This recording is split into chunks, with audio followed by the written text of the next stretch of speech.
outside it's so cold and the wind just like goes straight into my eyes. So it's like tear everywhere. It messed up everything. Girl, yeah, I was struggling today. It's difficult Yes. to be a woman. Hello. Especially a pretty woman. Yeah. Well, welcome everyone. It's Thursday, Thriving Thursday Live, and you see that we're dealing with a lot here. And so, I had went out for a while, so I had to go touch up a little bit before.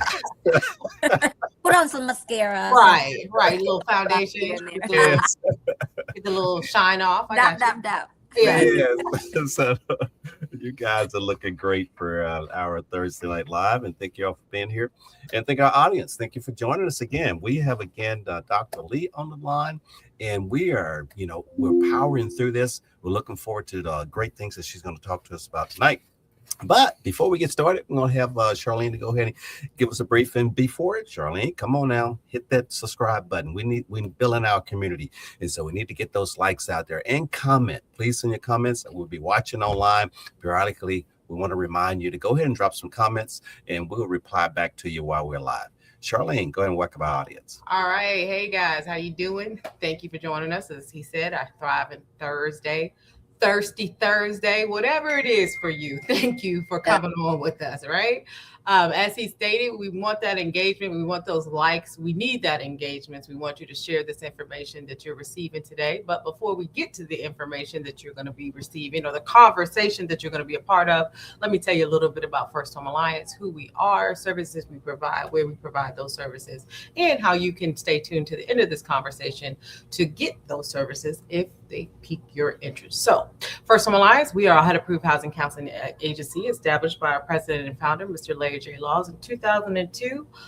He decided, I always say, served his community, served his country, then decided to serve his community after serving almost 25 years in the United States Army. He decided to create the nonprofit First Home Alliance. What is our mission? Our mission is to increase home ownership to low to moderate income family, along with serving our veteran community. What are the services that we provide? So First Home Alliance, we provide pre-purchase counseling, education, the counseling. Hey, I want to buy a house. I have no idea what I'm doing. So you reach out to us and we help you build that team that is needed and get through the process, because there's some things that we recommend that you do before you even get into that transaction. So we're with you, hold your hand throughout the entire process. Education, we have our first time homebuyers class, which is every third Saturday. Our next one is February 21st. There's still some seats, so we want you to go online and register for that. We also offer loss mitigation services. Charlene, what are you talking about? Loss mitigation. I own my home. I'm in trouble. Dr. Lynn, we always say life is lifing, it's getting us. And so if that is you, First Home Alliance acts as an advocate on your behalf to help you sustain home ownership. And number one, we want to make sure that you prevent foreclosure. We also offer rental counseling, debt budget management, along with emergency preparedness services. Where we're located, in Virginia, Maryland, and the south side of Chicago. But again, you're talking to me or you're listening to me, and you could be in Louisiana, you could be in Texas, you could be anywhere, because our virtual services made it where you can hear me anywhere. So it doesn't matter where you're located. Again, if those services that I just discussed pique your interest, we want you to listen to Dr. Lynn's conversation. So at the end, you can find out how you can get those services. With that being said, Larry, I will throw it back to you.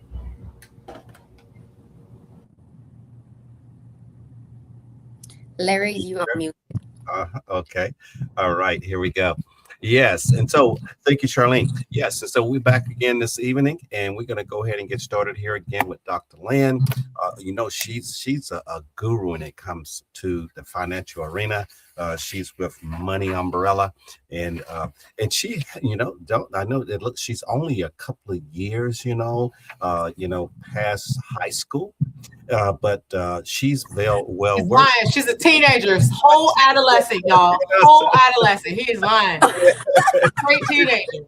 Yeah, but she probably tell you that she had a couple of careers or something like that. Don't believe. I don't know how she did that as a baby. No, yes. She came out with this financial knowledge. Okay. That's what makes it great. Yes, Dr. Lynn, go ahead and let's get started. Yes. Hi, Larry. Hi, Charlene. Thank you again for having me back today. I hope everybody is staying safe and sane in this crazy weather. As I was telling Charlene earlier, today was a very bad day for my makeup because the wind and the cold weather, it just keep coming into my eyes. And I went to meet with a lawyer for partnership this morning.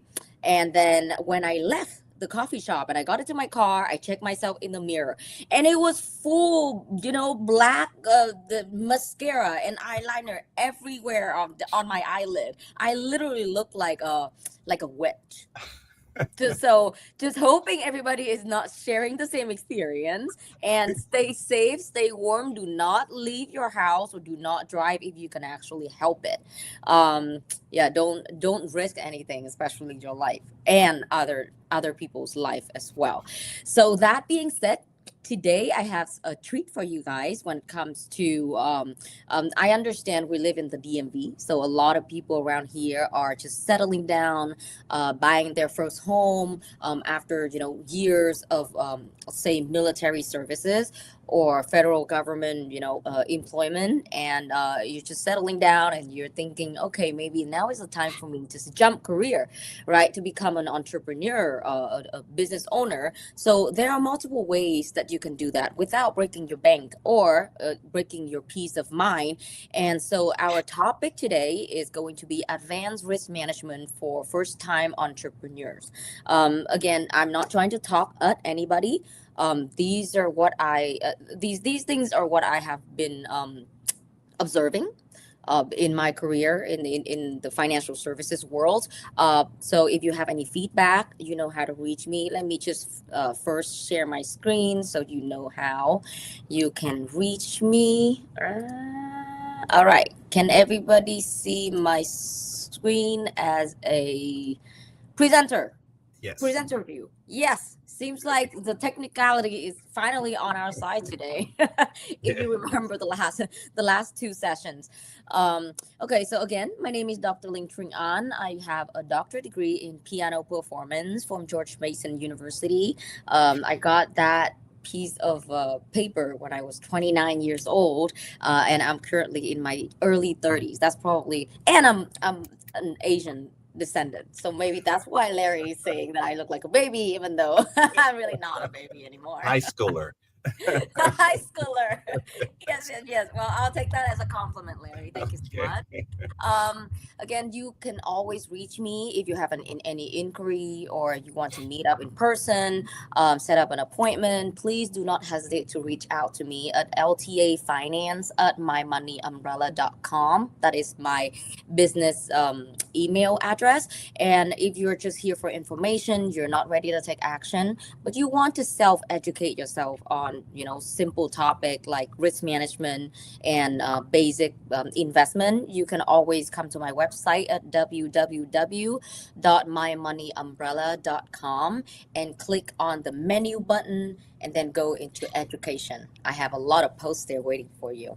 So the agenda for us today, again, is to target first-time entrepreneurs who wants to make a safe transition from, full-time employment into entrepreneurship. So we are going to talk about how to safely transition, how to I will provide you with a list of risk management checklist before you decide to jump right ahead into the water. A little bit I'll talk a little bit about budgeting and how to do that safely between your personal fund and your business fund. Legality, I am not a lawyer. I'm not an estate attorney or a business law attorney. However, I could definitely, just cover a few things that you should ask yourself or to seek consultation on before you choose to open your own business. And then after that, I'll touch really, really quickly on scaling and the signals for you to know when to scale and if you are ready to scale and how to do that safely. Because again, life is all about dodging risk, right? But that life be life, and just like Charlene said earlier, and we will never know when the risk actually become real in our life. So it's good. It's a rule of thumb that if you are in business, your risk management portfolio should be 100% waterproof. So in my book, the safest transition that I have seen people practice is, number one, they would use their 9 to 5 to fund their 5 to 9. Larry, have you heard of this before? Yes, yes. Get a 9 to 5 to fund your Your your five next to career. nine. Yeah. Yes, yes, and this is very practical, especially for military personnel, right? Military families or Yes. federal government employers, employees, because you actually have a very set schedule. Every single day you work 9 to 5, and then after that, if you have the energy and the support that you need within your household, you can use 5 to 9 to start building towards your your freedom from corporate or from the government employment world. So Yes. that will add up to about 12-hour work days.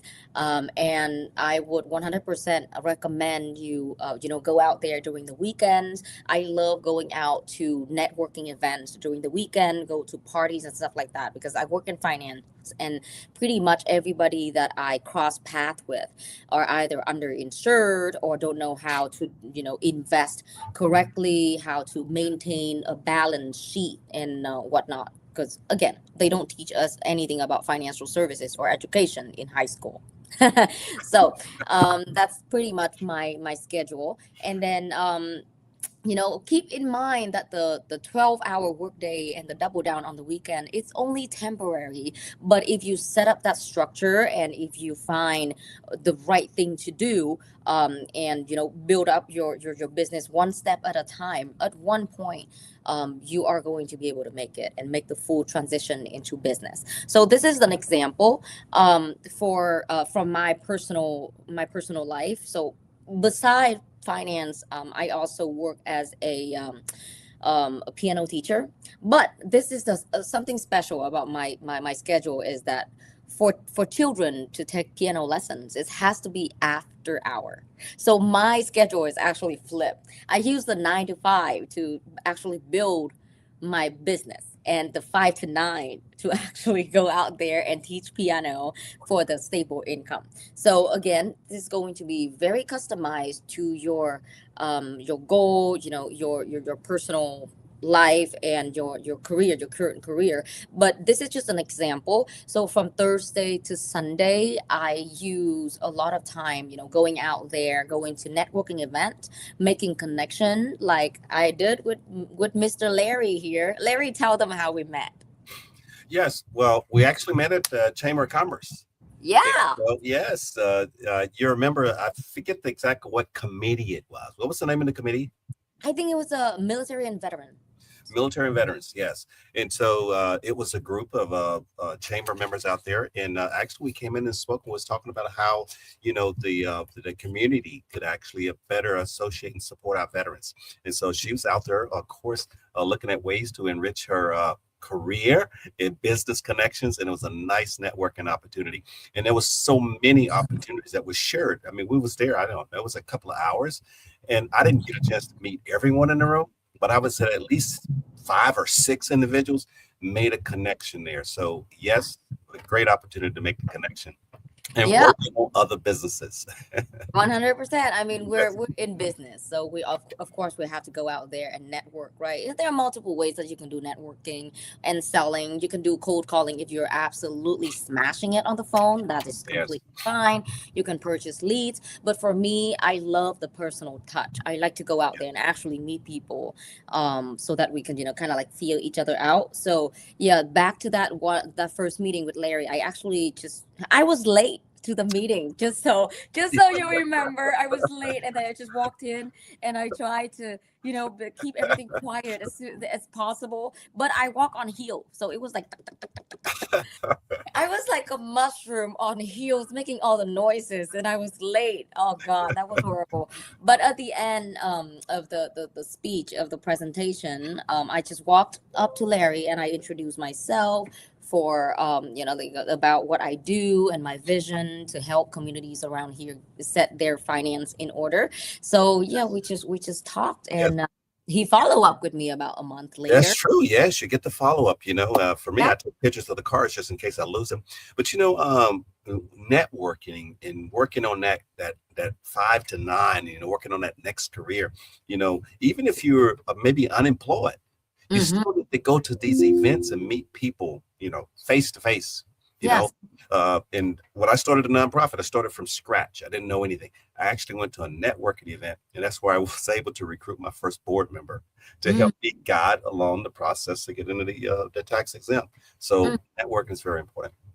Yeah, and then there's multiple ways for you to find out, networking events. And there are a lot of free networking events out there on Facebook, right? On Eventbrite. Some of them are very, very minimal fee, like $25 or $30, and then you can get out there and just meet with people. So for the population who are, unemployed right now, unfortunately, Mhm. um you can easily spend, I don't know, 9 to 5 to actually go out there and meet with people, go to Yes. networking events, make connection, get their business card, and then use the 5 to 9 to maybe touch up on your resume, right? Or touch up on your website. If you don't have a LinkedIn profile, please do so, because that's where a lot of people are looking for opportunity. And do research on the next networking event that you can go to. Those are the tips that I could give you.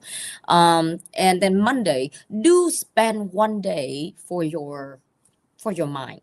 Like, Mm. like you can do touch up things like paperwork. You work on CRM. You basically, kind of have a collection of business card and sort out who am I going to contact first, stuff like that. And then again, website maintenance, LinkedIn maintenance, newsletters. If you are running that, I do send out newsletter every single week, and usually I make the post on my website on Monday, and then on Tuesday, I would send out the newsletter to tell people, hey, come check out my new blog post, something like that. Yes. Yeah. Yeah. And then do spend about 2 days out of the week to follow up with people that, you want to talk more with. They haven't been, sold yet. So you do want to follow up, because in business, follow is gold. Remember that, my Yes. friends. If you That's do true. not follow up, don't take anything personal. That's number one, because sometimes people are really, really busy. Like, for example, me. You would text me during a working hour, and if it has nothing to do with business, I will not be able to open that until probably like a week later. I have been yelled at so much by my friends because of my horrible, follow-up skill when it comes to like personal life, because Yeah. I get invitation to You party. want to strike the iron when it's hot too. And so you Yeah. got hot leads, someone you just left, the chamber, within 24 hours, I think we had already made that next connection and set up an Mm. appointment after that. But make that within 24 hours while it's still hot. Yeah. It becomes a warm lead. You don't want it to turn cold. So Yeah. Don't want yeah, it to that you quick. don't want to turn cold. And you're talking about CRMs. Individuals don't know, if they don't have a CRM, they could just use a simple spreadsheet, Exactly. color code it and put your contacts on there. Exactly. Yeah. So what I do is I write down their name and their contact information, and then a Hmm. note next to it to say, when was the last time that we spoke? What is the Yes. result? Did they buy something or did they not buy something? And what is the reason for that? So that the next time you follow up with them, oh, hey, the last time we were talking about this, is this still a problem? Or like, when should we, reconnect and go back into the offer or something like that? So yeah, those are you have to set yourself up with a system that will not break your peace of mind. You don't want to, wake up at 3 in the morning and be like, oh my God, I forgot to follow up with this one person this week. Yeah. Right. And Yes. then now for my crowd who are just quitting their job and just jump straight in business. Number one, well, kudos to you. That is a very brave move. But then also I want you to make sure that this is going to be sustainable for you for at least the first 2 years of your business career. So make sure your saving and whatever you have set up for income can sustain your personal life for at least 2 years. Yes. Yeah. Good point. Good point. Yes, sir. Thank you very much. Yes. All right, now let's move on to how you can test yourself before you start leaping. So yesterday I talked to a friend of mine at the Tower Club Tysons, and he's currently working as a sales manager for Priority One. But he also said that he is looking for ideas because he eventually wants to become a business owner. So I just asked a few very simple questions. What is your passion? right? Understand he work in sales right now. So sales is a very, very valuable skill, especially when you decide to become a business owners, because it teaches you how to make connections and Mhm. follow up with people and get things in order and set up like structure. But it doesn't tell you what your passion is. So number one, you need to validate your skill and whatever you think that you might be good at in real market, even when you are still doing your full-time job. So my suggestion would be, test your networking skill, right? Um, choose something that you want to do, and practice your pitches, practice on closing, practice on, like watch the transaction time frame, like how long it takes you to follow up with somebody until they buy, right? But first and foremost, before you jump right in, you need to kind of test those skills in the real world scenario, instead of just, oh, I have an idea, I'm going to quit my job and do this, without knowing if you are actually good or cut out for it, or if your skill is at a level that can sustain your business. Make sense? That yes, definitely it does, and there's nothing wrong. I'm not sure if the education, that you may need additional education, certification, training. So we have the internet, and so you can take a lot of the classes and training online. So, Mhm. but yes, it's definitely if you. I think you mentioned whether it's sales or real estate, then you definitely want to test the market before you just jump into that new career. Yeah, 100%. Yeah, most one of the reason why people like a lot of businesses fail within the first 5 years is definitely. because it's, the lack of education and the lack of planning, right? I mean, if you Yes. think about finance, also retirement, a lot of people fail to retire because they fail to plan when it matters. Apply that into business and we have the same thing, right? Now secondly, you do need to network intentionally. So depending on your industry, right, you want to find out the type of events that will eventually give you the targeted audience that, like, and develop your niche market for your practice. It's not like, for example, for me in finance, it took me a while before I could actually realize that my niche market are people, in, with family, with kids, who need, financial planning, who wants to have a better retirement, or to prepare for their kids, and then also retirees, or people who are approaching retirement, because my, with my degree and stuff like that, yeah, this is probably the fake complaint or whatever, but I do have a doctorate degree, and when I talk to people about all the advanced things, I like to talk about advanced stuff. A lot of people kind of shy away from me because they think that I'm way too expensive or something, even though I really don't charge any fee for my complimentary 30-minute financial review.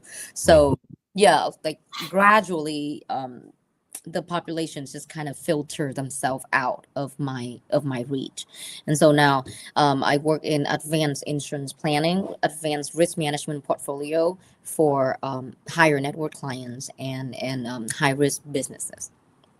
But you need to really take time to network intentionally. And then also, when you are in business, there are going to be a lot of people who come to you, but they are unsure about doing business with you or not. So make sure that you track like real interest, and then you follow up with this group of people who are like, that they need this thing and they're open-minded and they already express interest, and maybe just one or two things that are holding them back, maybe the pricing, maybe the time horizon. Just make sure that you follow up with them weekly. True enough. Yes. And Dr. Lynn, maybe jumping ahead, but what do you think about mentors and coaches?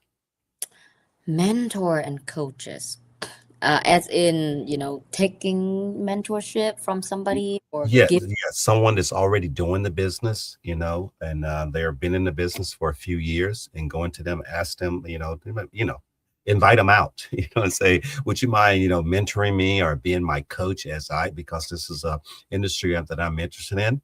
And, Mhm. so, you have to ask, and it have to be an acceptance too. But what do you think? Do you think that maybe would that be a good idea to have a mentor when you're starting a new business Of course, position? many mentors actually.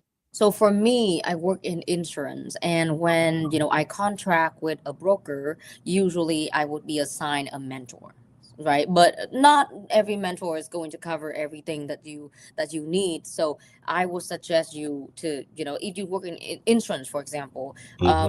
explore the options out there. If you're independent, that's even better, right? You can contract with different broker and agency, and then you can learn from different mentors.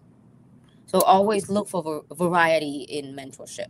Do not follow any one or two people. I have about five mentors from very different worlds.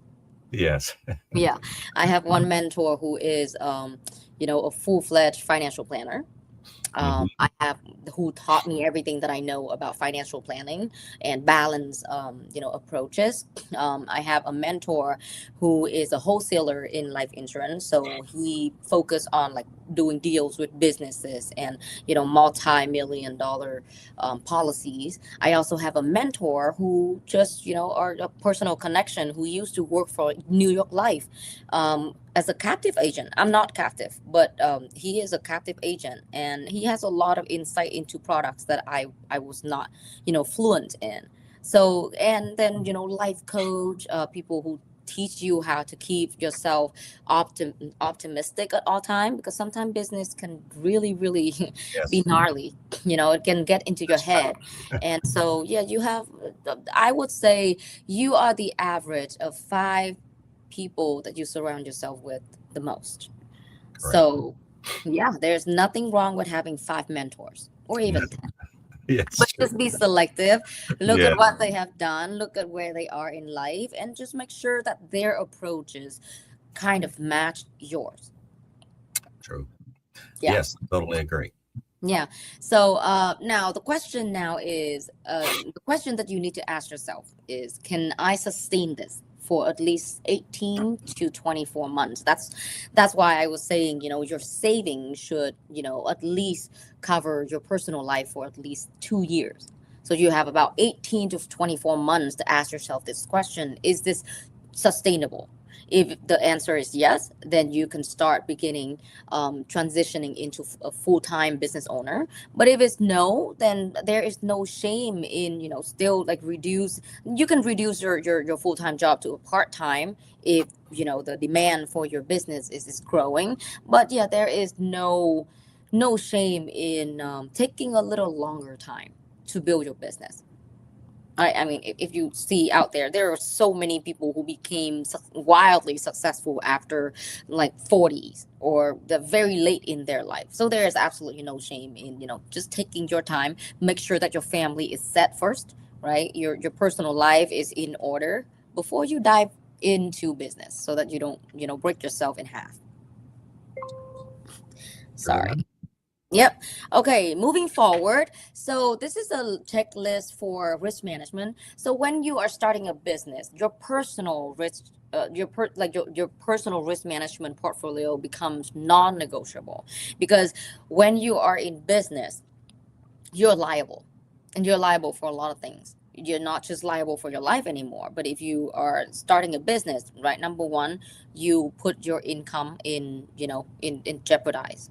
You could jeopardize your income, because it's business is very, it goes up and down every all the time, right? So if your personal life and your personal risk portfolio is not taken care of and is not waterproof yet, then you're always going to live in this fear of, oh my god, what if this happened to my business, and that I'm already breaking my bank funding this business. So these are just a few things that you should make sure that you set up correctly before you start in business.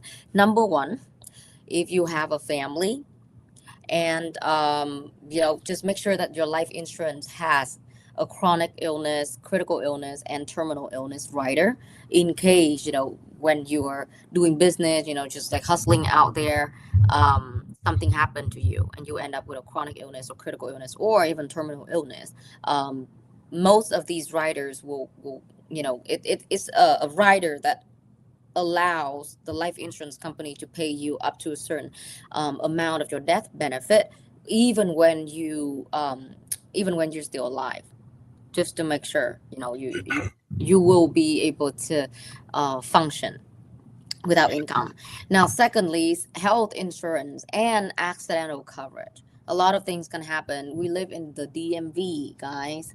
Accidents happen all the time. I was telling Larry earlier today, I saw an accident that there was a SUV that got hit by like a truck, and they I don't know, they blocked like 2 lanes on Leesburg Pike. And I can't help but wonder if the owner or if the driver had health insurance with accidental coverage, especially if they need their car, like if they need to move for their business, then it's really, really important that they have health insurance with accidental coverage. Now, income protection.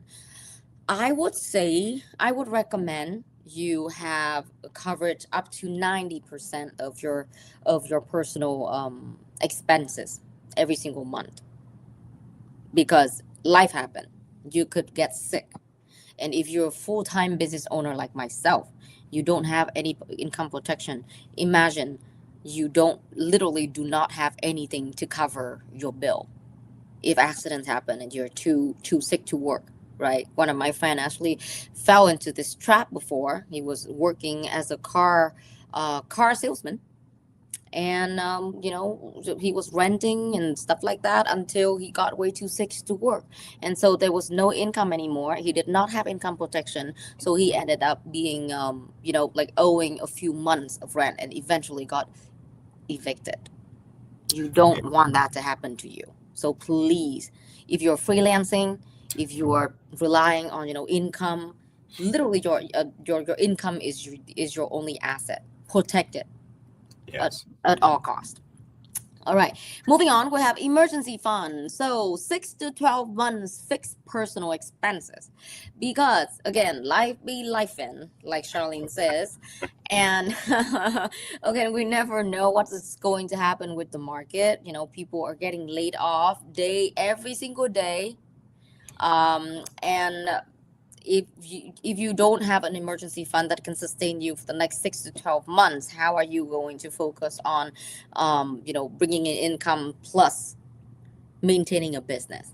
So the emergency fund is even more important when you start venturing into entrepreneurship. Would you agree, Larry? Yes, most definitely. And you were speaking of the income protection and some of the other protections there. I meet more and more individuals that are, when you say transitioning from military, transition from one corporate to entrepreneurship, they're moving in these careers that is volatile. A lot of them are commission based. You mentioned about the car salesman and things. A lot of them are commission based. Some are seasonal. And so with that, it's extremely important that you're protecting against your income risk, and of course health and life risk as well, because a bad season, a bad economy, different things, weather, we're speaking of today. Yeah, you have one of those that one of my neighbors is a hotel worker. Of course they have to go, but maybe what if they couldn't go? And so if they're not there, that's a chunk of income that will not be there if they take a week off and not be able to make it to work. Absolutely. So yes, emergency funds, emergency savings is very important within keeping you stable. Yep, and especially if you have a family with dependents as well. That is absolutely non-negotiable, because if you don't have it set up, you're jeopardizing your entire family's future. Correct. And stability, and it's just, honestly, to you, in my book, that's just irresponsible. And then, last but not least, the retirement contribution must continue, especially if you are still, with a company, you still get a match from your employer. Then by all means, please do not pause planning for your future just for a business. You want to set up yourself so that you could retire no matter what, with or without the business, right? So I usually tell my clients, hey, if you want to venture into business, that's fine, but just make sure that you are putting yourself first. You are, paying your future self before you start this risky business. Yes. Yeah. And it's free money if your employer actually provide a match. literally free money. So why not? Yeah, But yeah. yeah, so Did it, remember, if your family collapses when your income pauses, you are not ready. And at that point, you need a full, reality check whether or not you are cut out to do business right now at this time, or should you, just go back to the corporate world, work a few years, and then, go back and try it again. There's nothing wrong with that. I know people, I have clients who build three different businesses over time, and he failed, but every time the things happen, he just go back to either like doing a freelancing, getting a contract or something, work full time somewhere, and then just gradually build up every time to go back into business. So now we're trying to find a better structure moving forward for him. Hopefully, we will see something that he actually can sustain for the next 5 to 10 years, breaking the 5 year threshold. Yes, yes. But it's not really about getting knocked down, because you will get knocked down. It's all about getting up.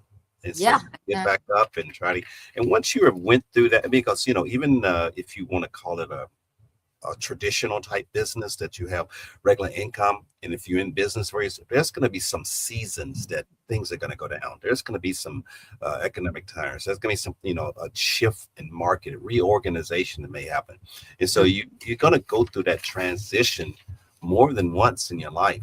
And yeah, so it is good to learn each time.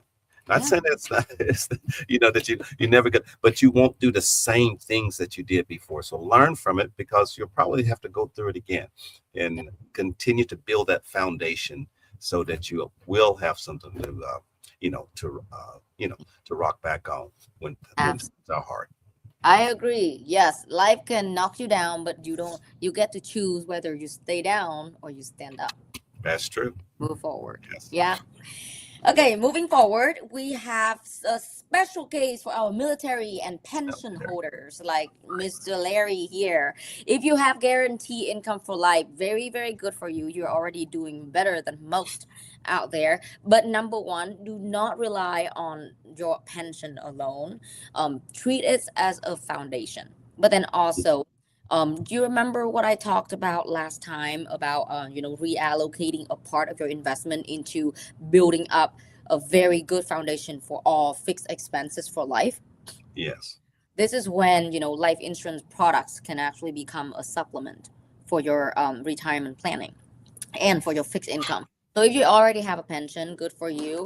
Now what you need to do is just calculate your personal your fixed expenses on your personal side, and if by any for some reason your pension does not cover all of that, then do consider reallocate a part of your investment portfolio, like into TSP or 401k or 403b, into an annuity, just to make sure that all of that combined pension plus annuity can cover your personal fixed expenses for life before you use your savings or your investment, or like adding on businesses, entering risk.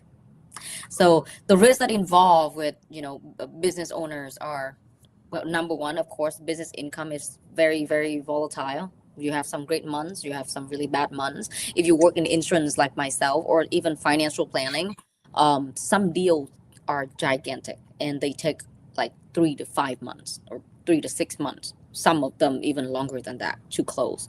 So just make sure that you have a good foundation to sustain your day-to-day living when deals are still in the process. Number two, even though business incomes can be volatile, but your personal expenses are non-negotiable. You still need money to cover mortgage if you own a house, or rent, utility, um, grocery, gas, insurance, risk management, blah, blah, blah, all of that. And then, of course, if you have a family with dependents, that's a lot more responsibility than a single than singles out there. So just make sure that you cover at least your personal fixed expenses to the T before you start business. You agree with this, Larry? Yes, yes, definitely agree. It's that all about risk and families just bring another level because when you start off, if you're you don't have those responsibilities in family, Mhm. then you can not take a chance of not being, if you want to say, fully covered.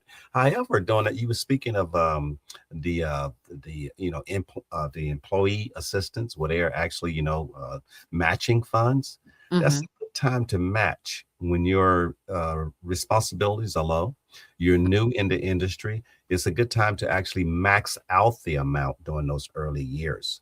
And so Yes. you start bringing on more responsibilities, a larger family, then you may need more of your your primary income to for regular living expenses. So if there's a match, again, like you said, that's free money. So take advantage of it. 100%. Yes. Now it kind of tie back to I think my first or my second presentation of this series when I talked about, the people with like bad spending habit and Hmm. bad credit score and stuff like that. Do not waste your early year, with the bad spending habit, because once you have a bad spending habit, it's kind of really hard to turn around, especially if you stack up credit card um, debt. That's Yes, almost always a bad thing. Well, not almost always is a bad thing, because most credit cards are in what 20 to 30% interest if you correct. can't pay it back. So yeah, just make sure to be very responsible with your spending habit from day one. We're not even just talking about family, but this is for you and your lifelong trajectory. Do not get in credit card debt by any means. Correct. Yes. Okay. And that, as you mentioned before, paying yourself first, putting some money on the side. A lot Mm, of times that's going to prevent you having to use credit cards mm. because things happen. You Yep. need funds sometime, emergencies happen, but having a little bit stashed on the side to Mm. prevent that from going in debt to take care of those things. But yes, yeah, so I agree. Very important. Avoid the credit card debt. Thank you very much. Okay, moving forward. Now, to talk about budgeting, I do have a lot of people who ask me, hey, how do I separate? Like, how do I keep my personal funding and my business funding straight? Number one, absolute separation if you can help it. So, on the personal side, again, before starting business, make sure that you have an emergency fund of at least 6 to 12 months fixed expenses, or you could actively building it, but at least have a strategy, and a trajectory, like how much money am I allowed or able to save, and just build that up gradually. As long as you have a strategy and you have a deadline, and you have a time frame for yourself, you should be okay. Now, retirement contributions, again, I recommend retirement contribution to be maintained, especially if you're still with an employer that match your contribution for your 401k or 403b or TSP. Please do take advantage of the match. And then, of course, for personal, have a separate bank account just for personal expenses. Now, on the business side, I would say emergency funds should cover at least 3 to 6 months of fixed operating cost. Right. So you have, if you're like me, I run an online office, and I also subscribe to the Tower Club Tyson. I pay about like $300 a month for office space, and like venues over there to meet with my personal partners, or not personal partner, oh my god, business partners, personal partners. Oh my god, what am I saying? Jesus, no, I don't have any personal partner. You're uh supposed to rent your own space for that. yeah. No, business partners and prospects and clients. Yes, yes. So just make sure. And then I have monthly costs for website maintenance. Mhm. And if you found like an LLC or something like that on like LegalZoom or something, just make sure that you keep a spreadsheet of how much they cost, Yes. and add it up. And that's how you can find out how much you should save for an emergency fund for your business, in case, just in case. Yes. Now, if you make profits, well, congratulations. But then what are we going to do with the profit? Number one, you should find out a balance between investing it back into the business for scaling, and also think about how to protect the executives if you are partnering, this very, very important. If you're partnering with somebody in business, think about it like a marriage, but in business.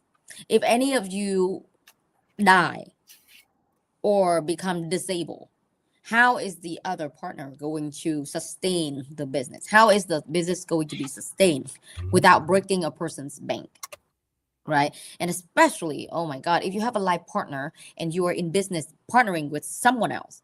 Now, this is even more important for you to have a buy-sell agreement, because if in the event that you pass away and your life partner has absolutely no idea of how to run a business and they just need to, like get their share out, then you need to protect them at all costs with, cash value life insurance. Make sure that you leave behind a very strong buy-sell agreement that will,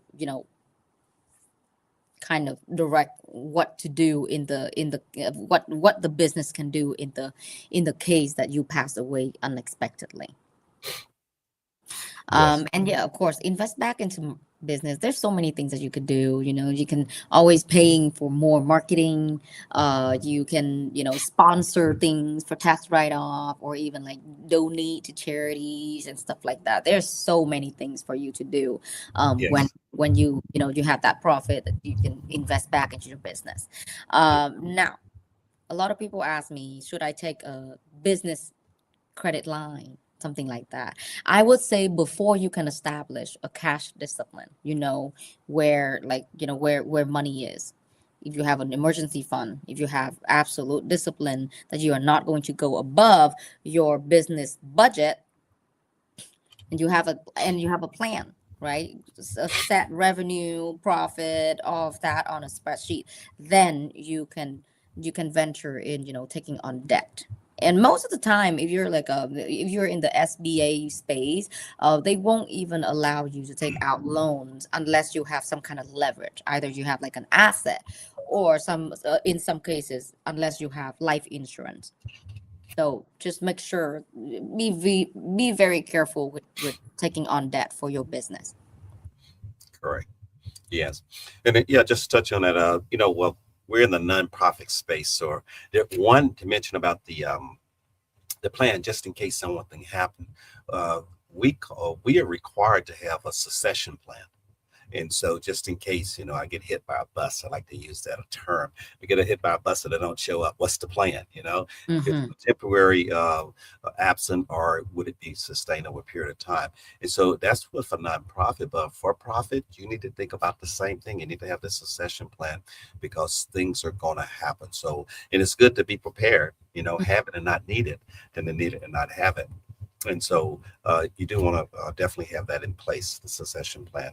Yeah, in reference to credit and lines of credit, if you have a huge contract that's paying you reimbursement, then maybe that would be leverage that you can use, and actually to get a line of credit to sustain you over 30 or 60 days or so. But you have that plan, and you have the contract that has been in place. And so it works that way. But if it's no what you want to call it, no way of that, you don't have an exit plan, then it's not good to go into borrowing money on a business if you don't have an exit plan to get out of that loan. So, Yeah. sure. This reminds me of a conversation that I had with one of my clients, one of my very long-term clients, back last week. Long story short, she used her own credibility to actually take out a loan for a nonprofit that she sit on. I think it's a 501c3 or something. Yes. And then now the organization is not doing very well, but her name and her credibility is actually on the line, because she was the person who's sponsor that debt to even begin with. So well, someone have to sign if the organization do not have the capital business line, and so if funds are needed. And so sometimes it's board members and sometimes it's founders that start off with taking on a debt. So it is a risk, and it's whether it's for profit or nonprofit, you still need to generate revenues, and if you have debt, you have to pay it off. Yeah. Make Yeah. sure that you have everything set up so you that you can sustain that debt without Yes. breaking your family apart. That's true. Yeah. Okay. Enough with the depressing stuff. Oh my God. Every that time I talk is about this, I depressing, get so isn't depressed. Okay. Sorry, people. We're not meaning to kill your the Thursday vibe, but okay. So let's move on. Now, so if you are relying on your personal saving to fund your business, number one, just make sure that you cover all your, again, I'm gonna keep going back to again and again and again into this money that you reallocate from your personal saving into your business fund must be after all fixed personal expenses are taken care of. Emergency fund is building or already built. Your retirement planning is still going as planned, and then also risk management funding, because remember, very very important. And when you're in business, there are a lot of things that can happen, and your family could be on the line if anything happened to you. My rule of thumb is do not destroy your personal future for your business. Business is optional, but your personal future is not. Everybody needs to retire and stop working at some point, right? And so please do not destroy your personal future for your business by, a lot of people are. I've sadly met quite a few people like that, and as a risk management advisor, I do not, you know, advocate for doing business at all, like at all cost. And there are different risk tolerances for different um, targeted audience, but you do not need to break your bank or break your future just for your business. Yes. All right. And these are just a few things when it comes to legality and business. So number one, make sure that you do proper research on what kind of business structure that you should have based on what you have for what your vision is. You could have a LLC or S corp or C corp, but do consult with a business law attorney if you need a recommendation for in the state of Virginia. Please do reach out to me in person, because I do partner with business lawyers as well. Now, for solo owners, make sure to consider unilateral buy-sell agreement, accession, like exit plans, succession plans, stuff like that. If you have a partner in business and or life partners, buy-sell agreements are definitely non-negotiable, because now you have responsibility to the partner in business and your life partner. And if you stack dependents and children on top of that, it's even more important to have a buy-sell agreement set up and updated every single year.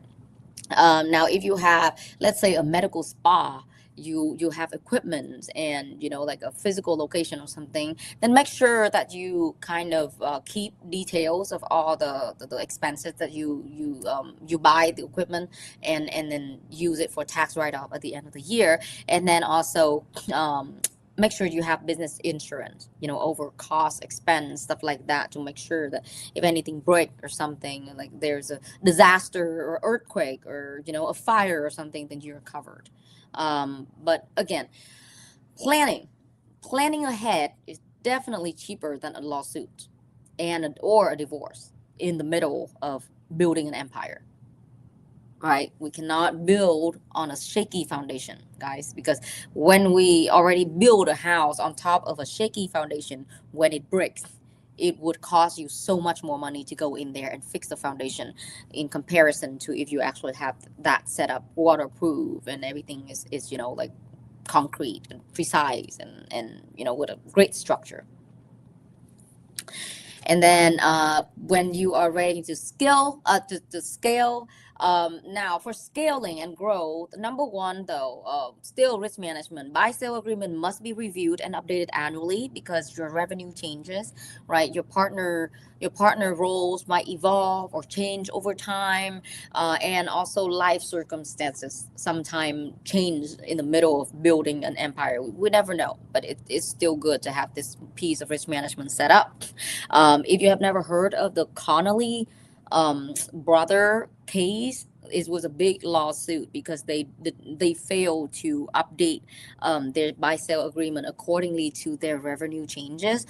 It was a huge lawsuit back then. Just go look up Connolly brother lawsuit and you'll be able to find it, which remind us how important it is to always update your review and update your buy sell agreement every single year. Now, when can you scale? Number one, the first sign is if your revenue is consistent, right? Number two, your tasks are becoming repetitive and you can actually, delegate some of your tasks to another person and train them, have some time to train them, and they can take care of the back office stuff for you. For example, like I really need somebody to work with my calendar these days because everything is flying around. And when your back office task actually prevent sales to happen, like if it's cutting way too much into your selling time, then it's probably a good idea to start delegating tasks to another person. So these are the scaling signal. And, two people, if you guys are a great team, teamwork will beat, one person hustling anytime, any day of the week, twice on Sunday. But just make sure that you have a good person working for you, honest and efficient. All right. Now, last thing is reality check. Now, again, I'm going to go back to this. Risk management is non-negotiable when it comes to entrepreneurship. No matter what life stage you're in, there are always going to be a set of risks you need to deal with. So entrepreneurship, again, is very optional. You can choose to be in business. You can choose to be part-time business, part-time employees. But again, risk management is not optional. Every single step of the way, there is going to be a set of risks that threaten to disrupt your process. So make sure that before doing anything, you need to set up your risk management portfolio.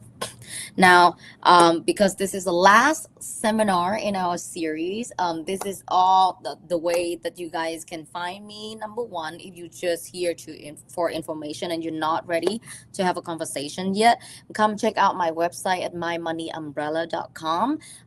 Again, click on the menu and then go into education, and you will be able to see all the posts that I have written so far.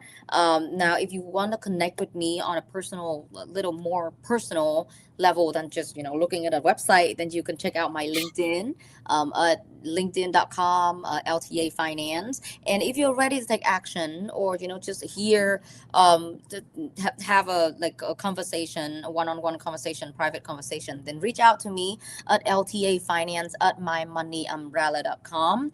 I am drowned in about 2,000 emails right now unread, but I will try my best to keep up with everything as soon as I can find some way to delegate my task. Now, because I want to show you guys a little bit, if you actually click on that link, this is my LinkedIn. We're running out of time here, but I think we No problem. You have time to pull that probably okay. So if you click on that link, this is my LinkedIn.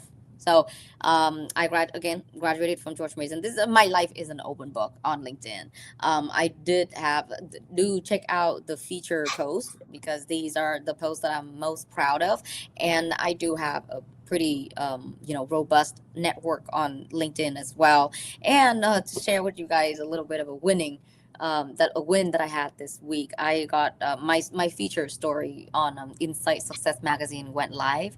And if you check out my LinkedIn and click on this link, you can find the article and read a little bit more about my life before finance. So again, thank you, Larry, and thank you. Let me stop sharing. And thank you, Charlene, for the last wonderful 4 weeks, and can't wait to see what we can do more in the future.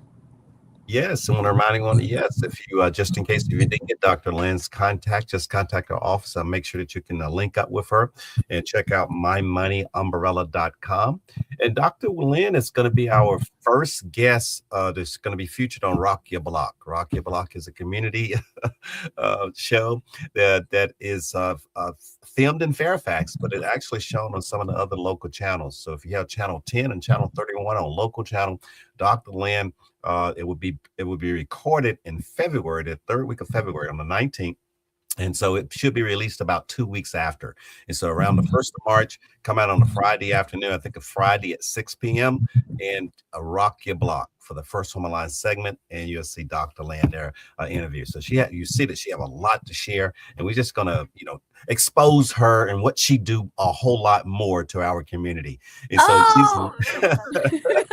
I got a little bit intimidated here. If you so have a know piano all there, about you. You're going to be painted everywhere. if you have a piano there, we'll see how I can rock your block. Oh, what? That's what I'm talking about. Yes, maybe we can have a drop on that piano series there. Yes, Okay. and so we'll be working on that production. And again, it's been a pleasure having you on, Dr. Land, and a wealth of information. And this will not be the last time. We look forward to partnering with you going forward. Okay. And so for you guys, for our audience, I want to tell you welcome and thank you for coming, joining us here on Thursday. Check out our website. That's firsthomealliance.org for all our upcoming events on Thursday night. We'll continue our Thursday, Thriving Thursday Live. Also on Monday morning, we have the Yoga with Tippy on Monday morning at 7:15. Pull it up at any time. Our next first time home buyer class in person will be February the 21st. And so come and join us in person and check out our website for some of the other periodic classes that we have. Well, thank you again for joining us. Go ahead and like, subscribe, comment, and hit that notification bell on YouTube. Y'all have a great evening. We'll see y'all next time. Stay safe, everyone. Bye. All right. Bye-bye.